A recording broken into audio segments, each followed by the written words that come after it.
nangangamba na ngayon ng PBOX na baka maging ang Metro Manila at ilang katabing probinsya ay makaranas na rin ng malakas na lindol dahil nga po sa Valley Fault System.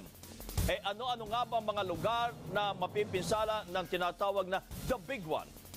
Dahil dito, nagpaalala muli ang Philippine Institute of Volcanology and Seismology o PBOX na anumang oras ay maaring yanigin ng isang magnitude 7.2 na lindol ang Luzon dahil hinog na nga ang West Valley Fault.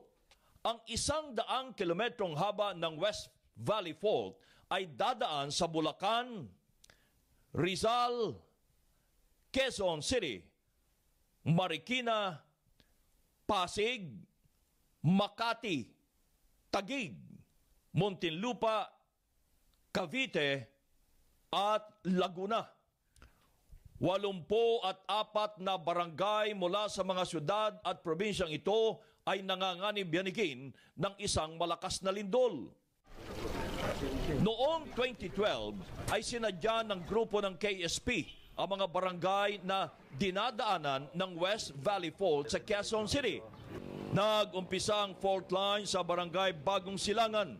Tatamaan dito ang PhilInvest 2 subdivision.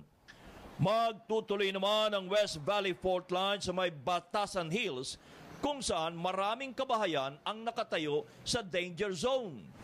Diretso sa Pansol ang fault line, natutuloy naman sa Libis kung saan maraming matataas na gusali sa lugar. Tuloy-tuloy ang fault line sa Blue Ridge kung saan naglagay ng mga muhon o markers para malaman kung saan dadaan ang fault line. Dadaan din sa White Plains ang fault line pero bakanting lote lamang ang tatamaan sa subdivision. Tuloy-tuloy ang fault line sa Bagong Bayan at Ugong Norte sa Quezon City. Sa nagbabadyang panganib na maaari nating harapin kung sakaling yanigin tayo ng isang malakas na lindol, napakahalaga pa rin ang lubos na pag-iingat at paghahanda.